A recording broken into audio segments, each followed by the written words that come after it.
I wanted to talk about equanimity this evening, and I'm so glad that I did want to, because I was on the bridge coming over from San Francisco for almost 1.5 hours.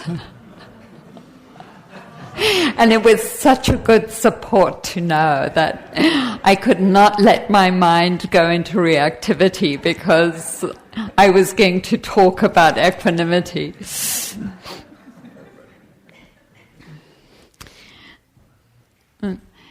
And it was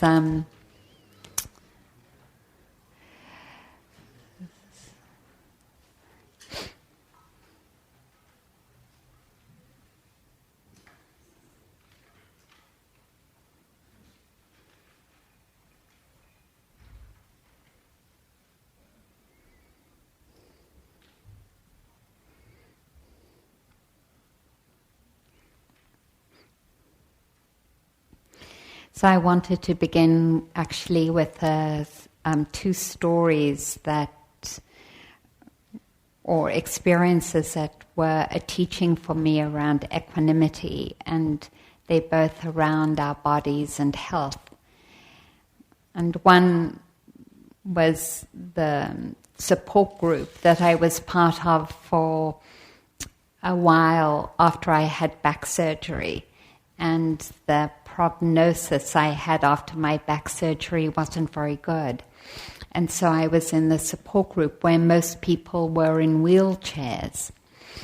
And a young man who had recently been shot and was in a wheelchair was very defended and angry. And so those that had been in the support group for a while decided to go around in a circle and share why they were in wheelchairs or what had happened. It was 90% men, and there was just one woman apart from myself.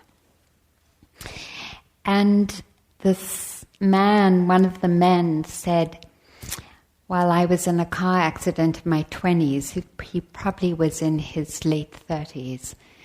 I was in a car accident and I came to consciousness lying in the middle of the road and realized that I couldn't feel my legs.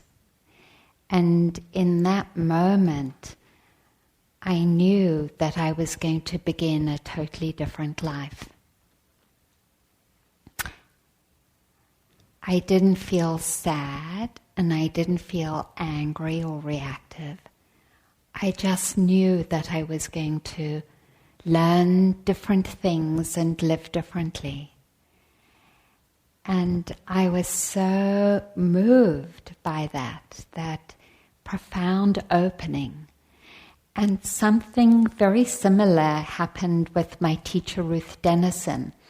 We were building an extension into of the center, it's a very small center in the desert in Joshua Tree. And the floor was concrete. And she was standing on a bench, reaching out to change a bulb in a light socket. And the bench tipped, and she fell onto the concrete floor. And she was in so much pain that she knew she had badly broken a number of bones. She was brought up in Germany, and she had an uncle, she said. And as she came to consciousness, the image that came to her was her uncle, who had also broken his hip and a number of bones, and who had ended up in a wheelchair. And she acknowledged that this might be true for her as well, that this might be the end of her capacity to walk. And she said, as she acknowledged that, she saw in her mind this deep acceptance that she too was now going to end in a wheelchair, was going to live in a wheelchair. Equanimity is this capacity that we have inside of our hearts to open to whatever is given to us. It is this allowing of how it is without preference or judgment. So Bhikkhu Bodhi talks about it as the middleness of how we live. That is the middleness of not being moved by great pleasure into desire or craving or clinging. The middleness that holds through in understanding that really the key of our life is about relationship and not what it is we're relating to. So whether we're walking or not walking, and this is the vision, whether we're walking or not walking, that isn't where our happiness lies. Our happiness lies in our relationship to whether we're walking or not walking. And what these teachings say is that each one of us has the capacity to heal whatever is needed in order to be open to what life brings us. So I want to share just one other story in this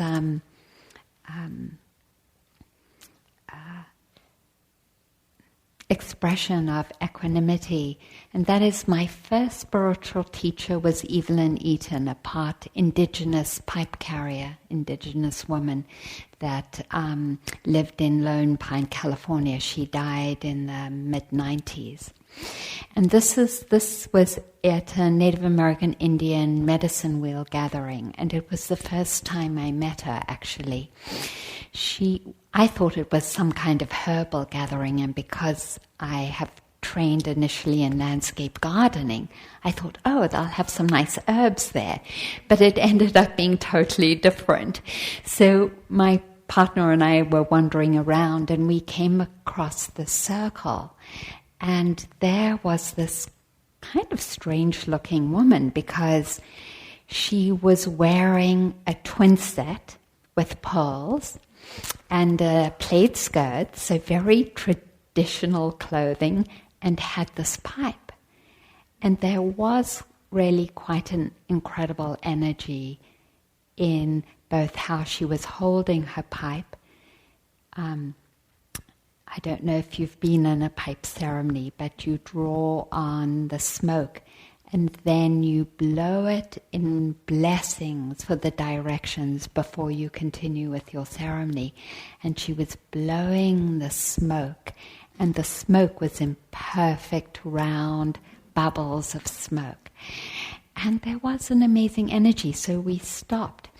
And just soon after we stopped, this woman sort of stumbled into the circle and went onto her knees in front of Evelyn and said, I want to die. I want to die. I can't go on living anymore. And she had a very distorted face. There were folds of skin over her eyebrows and folds of skin over her cheeks, and her whole body was quite distorted. I forget the name of the disease, but it was some disease. And there was this incredible silence in the circle. And Evelyn turned the pipe around and touched her shoulders and said, each one of us is given a path of healing, and that path is never greater than our capacity to hold what we're given with love, with clarity, with compassion, and with equanimity. And there was something about how she said that And I could feel this woman find from that invitation, even if it was just for that moment, that connection of, oh, whatever I'm given, I have the capacity to relate to with love in a way in which I'm not suffering. I have the capacity to relate with equanimity. The Buddha says that this capacity is living inside of us, and it isn't something that we have to get from another master or a teacher, or even a practice, though a practice cultivates it or can cultivate it. It is something that's living inside of us, and that one of the practices that most brings this quality into being is our contemplation of it and inclining the mind towards it. So let me give you the traditional, having talked about some of stories around it, the traditional definition, which I read in the Visuddhimagga, which is one of the older texts. It's equanimity is seen as neutrality towards beings. Its function is to see equality, and it is manifested as the quieting of resentment and desire. When it's highly developed, it becomes unshakable. It is like a mountain, that's the simile given, that is not moved by any circumstances. So when I was thinking about that, a mountain not moved by any circumstances, the other image that came to me, because I just was in a meeting with some ministers, we're going to lead an interfaith day, and so they were talking about the Holy Trinity and things that actually I'm not that educated about. And so they also mentioned Jesus, and I had the image of Jesus in deep equanimity. That's what the pictures are when we see Jesus on the cross, as someone who even then in that situation was steeped like a mountain, unmoved by resentment or desire or aversion or craving, held in the deepest equanimity of allowing and acceptance and love. Jesus, the Buddha, Aung San Suu Kyi, another person who was in house arrest for, I think, 20 years or many, many, many years, who never ever spoke negatively about the junta who had kept her in that kind of imprisonment. That kind of mind that is moved to continue to work with whatever it is we need to work with so that we can come to that acceptance. So I'm talking about the stories and the ways that I am because often, and I know that this is true for myself, I lose that vision. I lose the vision of my capacity, and I lose the vision of equanimity. And a good story of that is the insomnia that I've worked with my whole life, partly because of the early trauma that I experienced as a child. And so if there's anything that happens in my life that is slightly difficult for me, the first thing that goes is my sleep. And when I say like my sleep goes, I mean like, and I experienced this last night, nothing. I didn't sleep the whole night. I was up the whole night. And when that used to happen, I would be in such deep suffering. I'd be like, I've got to fly somewhere, I've got to give a Dharma talk, I've got to drive somewhere, I've got to, just even do the things of our lives. I know that we all hold multiple things, and it takes a lot of energy to do that. And I would be frantic. I would be in so much suffering around it.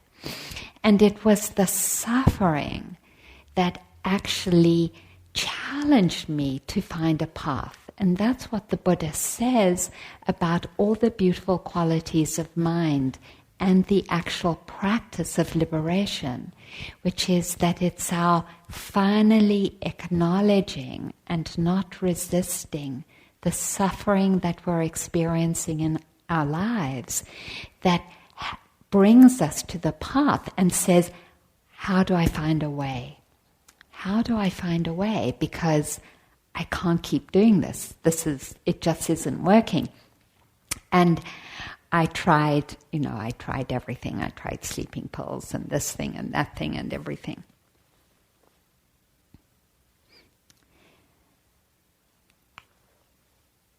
And then it just came to me. This is one of the things that I get to work with in my life. It's one of the things. I'm 62, and there hasn't been any real improvement in the number of nights I get to sleep and the number of nights I don't. But what has incredibly improved, and I thought about this when I thought, well, where have I found equanimity in my life? And this has been one of the big things, is my relationship to not sleeping. And that there is so much more acceptance and ease around it. Like, this is how it is, Arinna. And the one incredible discipline that I have dedicated myself to, and that is, if I get into bed and I can't sleep, my commitment is I get out of bed. I get out of bed and I practice. And I do walking meditation because that's much easier for me. And so I do lifting, placing, shifting. Arinna, do you know you are placing, lifting, placing, shifting? And I do it for hours. And often, more times than not, I actually end up in appreciation that I haven't slept. It doesn't always last for a long time, but it does come up because I would never practice walking meditation if I wasn't an insomniac.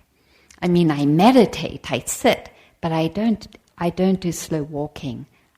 Only if I can't sleep, I do slow walking. And the thing is, it's a great pleasure, actually, because when we come into connection with our bodies, there is the capacity for joy. So,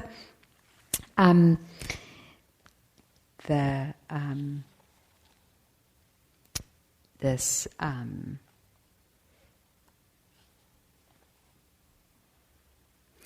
quality that really brings dignity into our lives.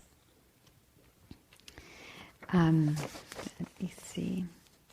So then, just to sort of give a framework, this quality, equanimity, is actually seen as the culmination of our practice as well as the path of our practice. For those of you who've been in the Dharma for a while, you might already have kind of cottoned on that it is the last factor in the factors of enlightenment. That it is the last factor in the 10 paramis, and that it is the last factor in the divine abode. So let me just say this, to name it. It's said in this tradition, for those of you who are newer here, that when the mind opens in a fundamentally transformative way, the moment before the mind opens, there are these 7 energies of the heart and mind present. Do you know what they are? Some of you do. What are they? I know some of you know. The 7 factors of enlightenment. Mindfulness. Yes. mindfulness, joy, energy, investigation, inquiry, concentration. Not gratitude. Gratitude is part of the practice of joy, so yes. Calm and equanimity. So those are the factors that are present in the mind. And in the paramis, because I know joy is something that the Sangha has inquired and practiced a lot of, and that which is also we could include in the paramis. What are the paramis? All the perfections. Generosity. Compassion. Loving kindness is, which can be included in compassion. Generosity, ethics, ethical living, renunciation, wisdom, truthfulness, patience, determination, loving kindness, and equanimity. And then the divine abodes are loving kindness, compassion, sympathetic joy, and equanimity. I'm saying it because in all those practices, equanimity is the fruition of them, because it is built through the other practices and then gets strong enough that it holds everything without reaction, but cannot come to itself without the other practices. So when we think about equanimity, when I think about insomnia or any of the challenges that you might be facing that you would like to call equanimity into being in relationship to, we can't do it without first seeing clearly, being present, being kind, being compassionate, having joy around it, and then finding equanimity. So, for example, the relationship of equanimity to the divine abodes is given as a mother with 4 children. A young child, a child who is sick, a child who is in the flush and exuberance of youth, and someone who has already left and is very busy. And so it's said that the response of the mother to the young child is to wish them well. And the response of the mother to a child who is sick is to have compassion. And the response of the mother to the child who's that kind of teenage flush with exuberance. I think of the Olympics and some of those mothers there and fathers who are so joyous when their child wins. The mother feels sympathetic joy or happiness at the success of her child. And then the mother feels equanimity to the child who's already gone off and is busy and hasn't contacted her. Like, this is the nature of it when our children leave us and go off into their lives. So that's the relationship of the divine abodes. And that relationship allows us, those to go through those steps of first well-wishing, of compassion, of sympathetic joy, brings us to equanimity in our relationships. And for those of you who don't know, I was born in South Africa, and one of my great teachers, when I think about my teachers apart from Ruth Dennison and Evelyn Eaton, is Bishop Tutu. I have incredible respect for him. And one of the great teachings for me about him has been his capacity to hear all the stories of torture and violence that were perpetrated under the apartheid regime in South Africa.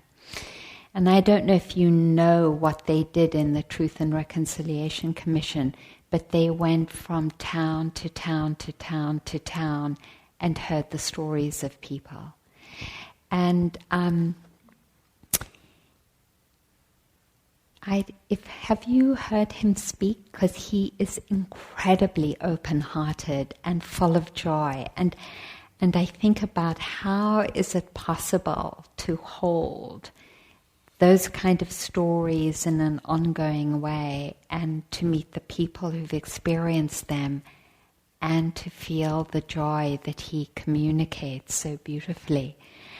And he says two things. He says that we are all children of God. I take that because I don't feel so connected to God. I take that as an expression of the ways he finds to include everyone in the family of life, no matter what they've done. And he says that he does it because he understands that it is impossible for us, each of us, to be a human being without including everyone else in their humanity as a human being. That kind of non-preference is an expression of equanimity. And we each know the incredible blessing of being in the atmosphere or in the space of someone who's like that. And I remember at school, because I was very rebellious, there was, and so I used to trigger some of my teachers, there was an art teacher who taught without preference for any of her students. She would see what was creative and beautiful in each of the things that we did and supported us, and was also able to invite us to look and to learn. And no student was more important than another. That inclusion of each of us, where personal preference doesn't separate out the community. And just to say that I had a cooking teacher, because we left South Africa and went to England, and I came into the school year in the middle of the year, and there was only one place for me, so that place included cooking classes, which even at that age wasn't my strength. So I had a good friend, Jenny Dickens, who was a great cook. And what we used to do is that Jenny would go with her prepared food in line, and the teacher would grade it. I would stand right at the end of the line, and then she would hand off her things because they were much better than mine. And this teacher had personal preferences, and I always got a higher score than Jenny. And partly it was around class, because this teacher was more swayed by people who didn't come from poor working class backgrounds. So our personal preferences, just the conditioning, not good, not bad, but the conditioning we have without even being aware of it, sways us into a preference. And we know, because probably each of us in some way or another have experienced what it's like to be targeted, to be non-preferenced, and also what it's like to be preferenced. And both don't feel good. They both don't feel safe. So equanimity is that capacity to refrain from acting out of personal preference. And what a beautiful gift it is. So one of the amazing experiences, other experiences I've had of non-personal preferences, when I met in a teachers' conference with the Dalai Lama. And he left early at the end of the conference, and so all the teachers met in a row And he walked down the middle of it, and there were some good friends of his that he'd known for 30 plus years, like Robert Thurman, and then people like me that he'd never met. And I was sitting at the back of the conference, so maybe he saw me, but maybe he didn't. And he was going around, and I don't know if you've seen him, but he would make these very, very deep bows to acknowledge people's presence. And so there was his good friend Robert Thurman, and he would bring his hands together and bring his head low, low, low, low, almost to Robert Thurman's hips. And then there would be me. And honestly, I expected just a little bow, if there was even going to be a bow, because he could just pass on to someone else that he knew. But he brought his hands together and went down in recognition. That's what we are called to when we are called to this practice, to this deep recognition of each of our humanities. So I want to then share how Thich Nhat Hanh finds his humanity. I know that some of you have heard this. This is a letter that he wrote. In Plum Village, where Thich Nhat Hanh, for those of you who don't know, is a Vietnamese monk. In Plum Village, where I live in France, we receive many letters from the refugee camps in Singapore, Malaysia, Indonesia, Thailand, and the Philippines, hundreds each week. It is very painful to read them, but we have to do it. We have to be in contact. We try our best to help, but the suffering is enormous, and sometimes we are discouraged. It is said that half the boat people die in the ocean. Only half arrive at the shores in Southeast Asia, and even then they may not be safe. There are many young girls, boat people, who are raped by sea pirates.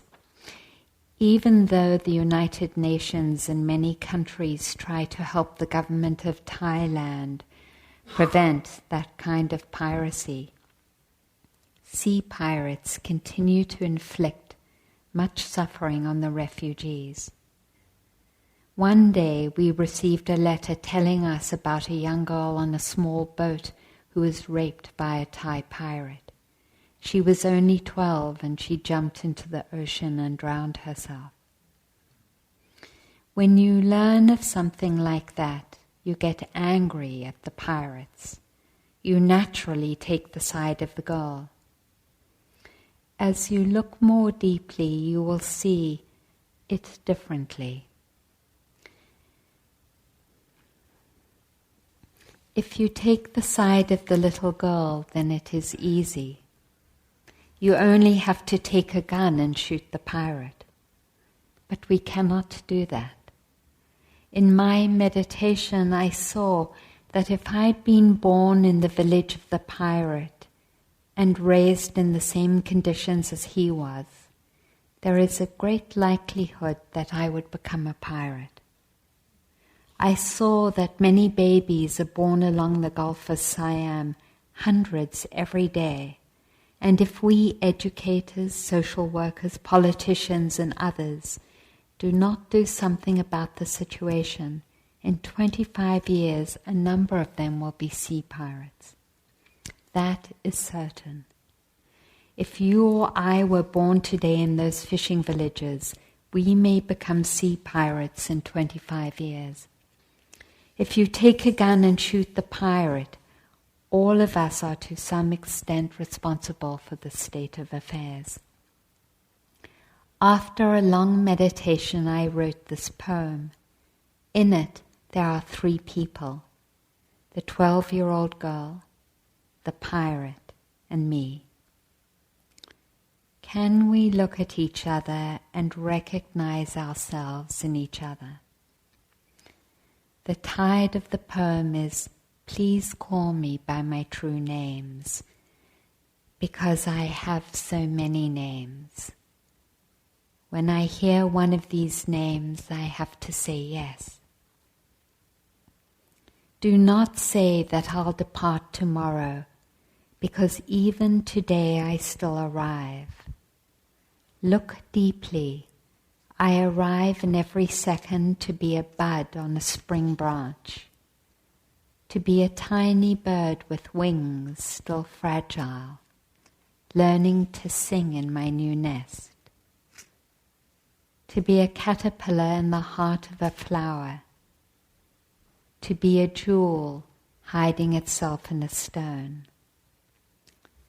I still arrive in order to laugh and to cry, in order to fear and to hope. The rhythm of my heart is the birth and death of all that are alive. I am the mayfly metamorphosing on the surface of the river, and I am the bird which, when spring comes, arrives in time to eat the mayfly. I am the frog swimming happily in the clear pond, and I am also the grass snake who, approaching in silence, feeds itself on the frog. I am the child in Uganda, all skin and bones, my legs as thin as bamboo sticks. And I am the arms merchant selling deadly weapons to Uganda. I am the 12-year-old girl refugee on a small boat who throws herself into the ocean. And I am the pirate, my heart not yet capable of seeing and loving. I am a member of the Politburo with plenty of power in my hands, and I am the man who has to pay his debt of blood to my people dying slowly in a forced labor camp. My joy is like spring, so warm it makes flowers bloom in all walks of life. My pain, if like a river of tears, so full it fills the 4 oceans. Please call me by my true names, so I can hear all my cries and laughs at once, so I can see that my joy and pain are one. Please call me by my true names, so I can wake up and so the door of my heart can be left open, the door of compassion.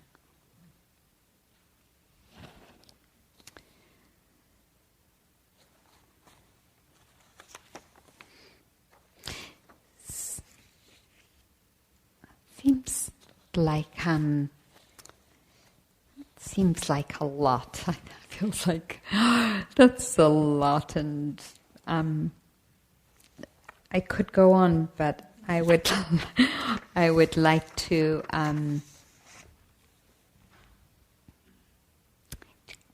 let me check in with you.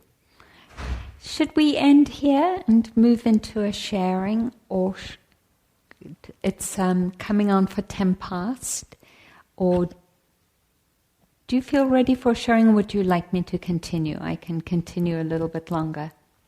Continue, okay. So I want to acknowledge that this kind of opening happens when we have the courage to feel our feelings, to feel our grief and our despair, our joy and our love.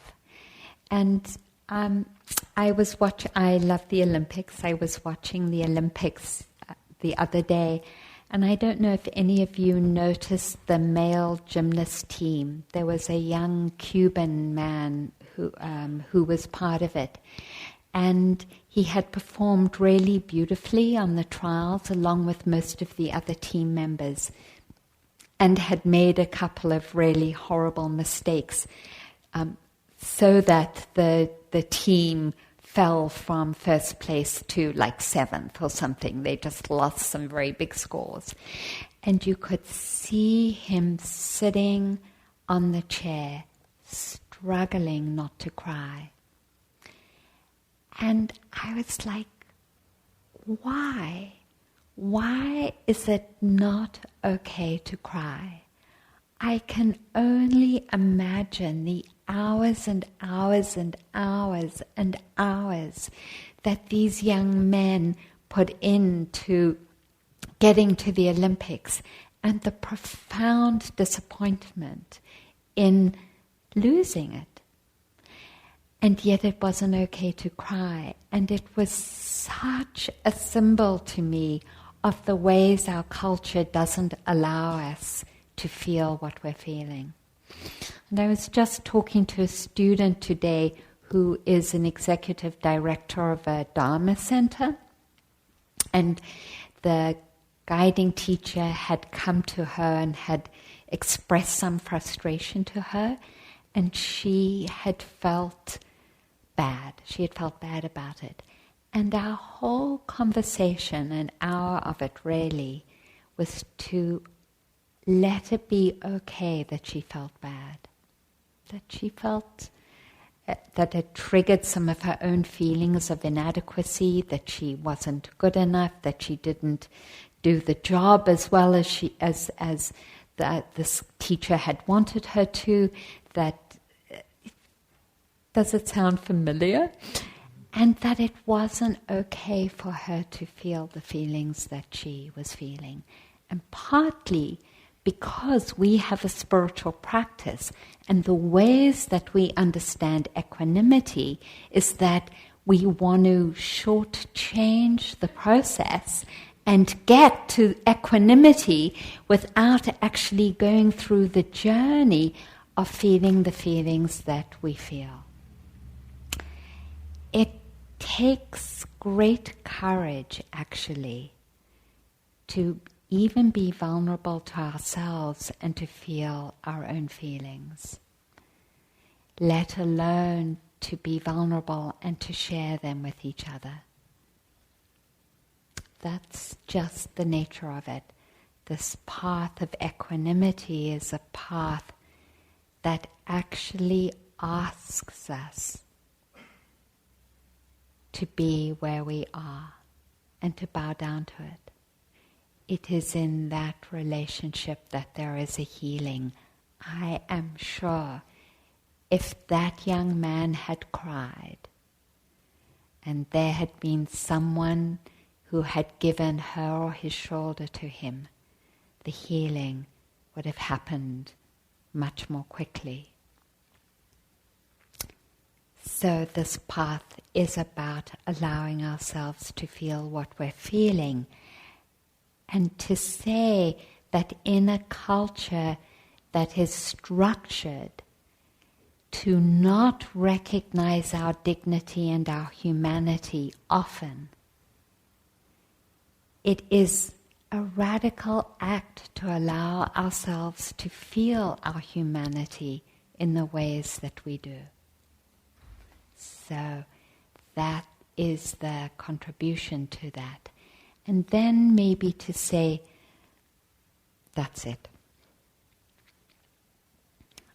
There's more, maybe next time I come I want to go to I can talk about what's called the near enemy of equanimity, which is indifference, and the ways that plays out inside of ourselves and our relationships and in our community. But that feels enough. So let's take a moment.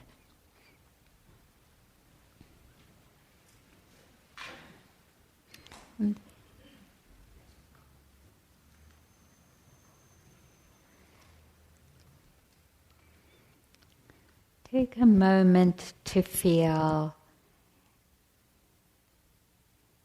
that heart's capacity to open in neutrality or non-preference. It could be one aspect of your life to open to it. Just acknowledging that.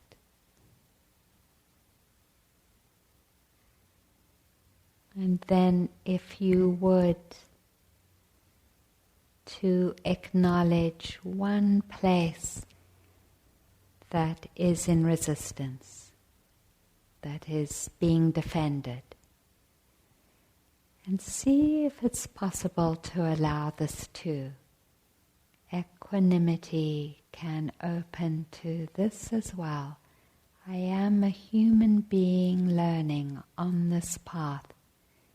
And I bow down to the places that are open and the places that are not.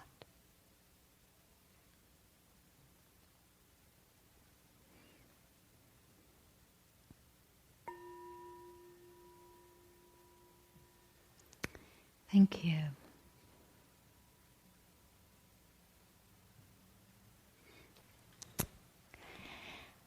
What I'd like to invite you to do, if you'd be willing to, is to partner up with someone and take a few moments to share just how you are in this moment, how equanimity lives inside of you, and what its obstacles are.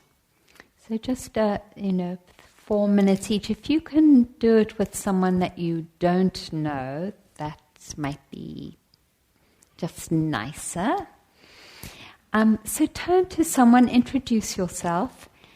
One person is a witness and just listens, and one person will share. I'll ring the bell after 4 minutes and then you can switch. Does everyone have a partner? You can have a threesome as well. So coming to closure.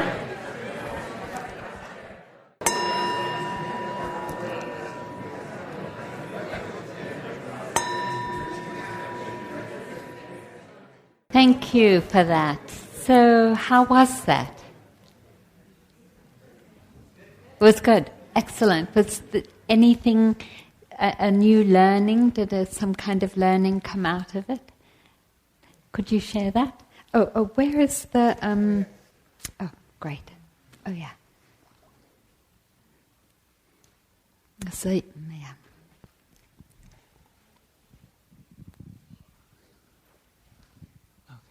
It's pretty simple. I was listening to Sue tell her story, and she was saying what a hard time she was having with some friends camping, and I hope it's all right that I'm sharing that. And she said, yeah.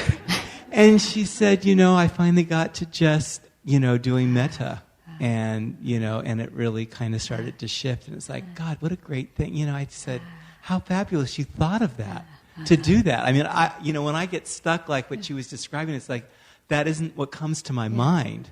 I just feel the suffering. It's like, accept the suffering.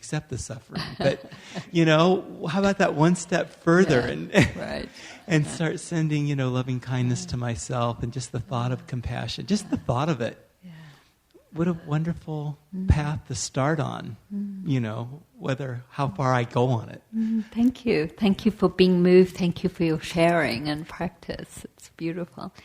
Do you have any questions? Did any questions come up about anything I said or anything that came up in your sharing?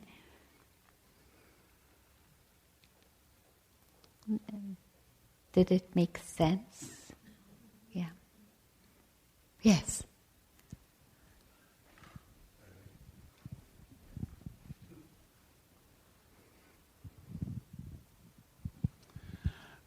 I would like to hear you talk a little about the tension between equanimity and injustice. Equanimity and evil isn't exactly a Buddhist word, I guess, but bad things, because clearly there are things that mudita, the parents in the Olympics, are part of their excitement is because of the attachment that they've got to their kid an attachment to their kid or the desire or longing that their kid has for to excel. And so there's something that's really human and alive and I think is appropriate to treasure about all these reaching for things. And there's something that's also very human and appropriate and almost demanded of us to be outraged at injustice. And how does equanimity fit in that space? When I am moved by the great beings,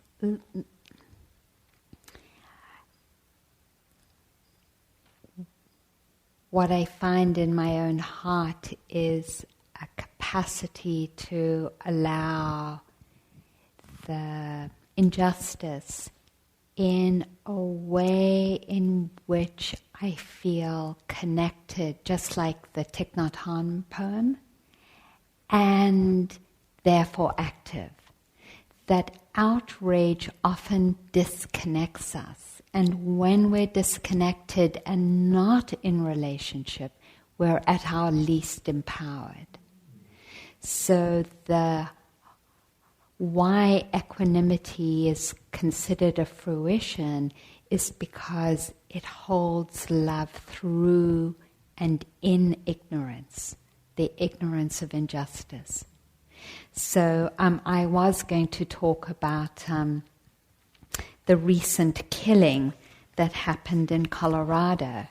And I was going to mention, but now I am mentioning, that in the recent Newsweek, they quoted that the Secret Service had done an exhaustive investigation into 26 of the killers of these mass killings that have happened in the last 30 years. All of them have been male. And 99% of them had said that right before their planning or the killing, they had experienced a profound disappointment or failure.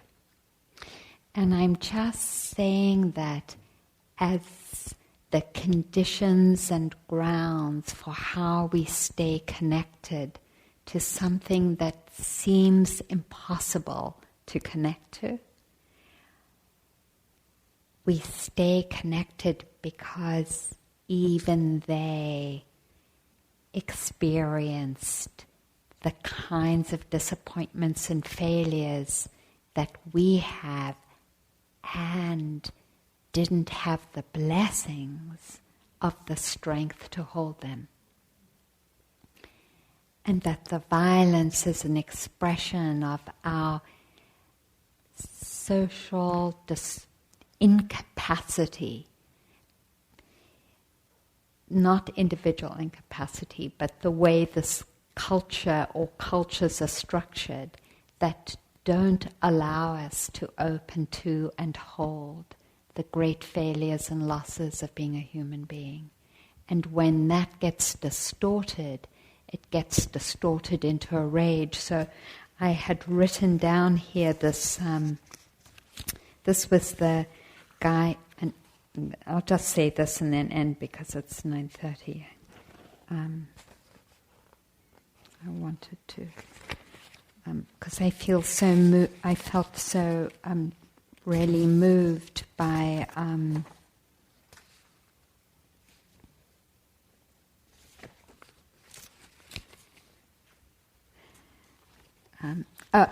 it was Harris. Do you remember? It was Harris who was part of the Columbine killings.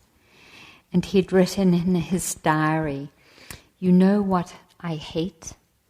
The WB network." I don't know what that is because I don't have a TV. The WB network.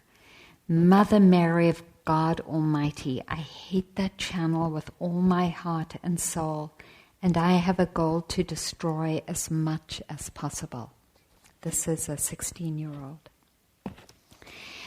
And I think of the rage that I had when I was having a really bad fight with my partner in my 20s, and there was a moment, I don't usually talk about this, but there was a moment we had gotten out of the car because we were screaming at each other, when in my rage I hit her. And it wasn't she was stronger than me, luckily. It didn't bruise, it wasn't that bad a hit, but that movement to hurt, because I was hurting so much but not able to connect with it and hold it, is the same energy that lives in people who perpetrate injustice, what we call injustice. To say that when I can find that in my own heart, I find their hearts. When I find their hearts, I establish a relationship in which I can be skillful. So I want to say just one more thing. As a white woman,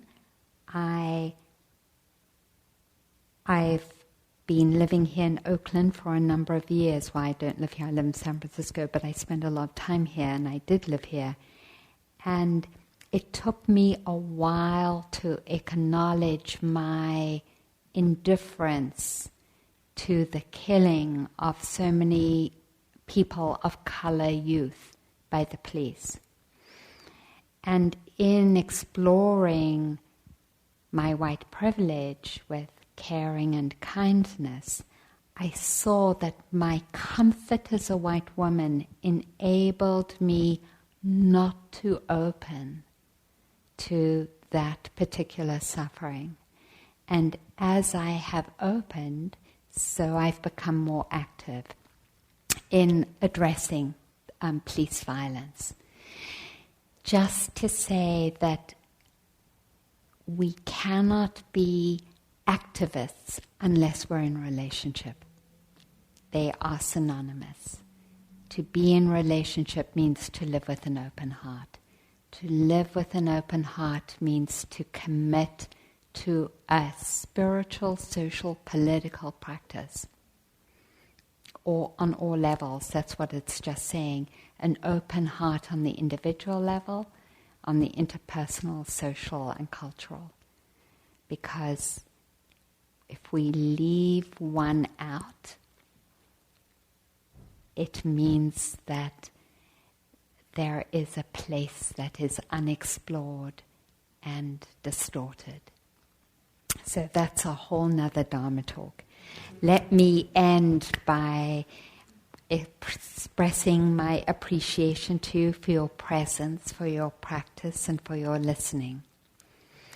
I'd like to share the merit of our open-heartedness, of the safety of coming together, of listening and learning with all beings everywhere. May our efforts contribute to a world of safety, equity, listening and learning. I'd also like to mention that, to add to what's being said, that all my finances come from dana. Your dana supports my rent and paying for food. I don't do anything else but teach. So there's a deep giving and taking in our relationship. I wanted to acknowledge that and say thank you for the sustenance that you can share with me. Thank you, everyone. Thank you for listening. To learn how you can support the teachers and Dharma Seed, please visit dharmaseed.org/donate.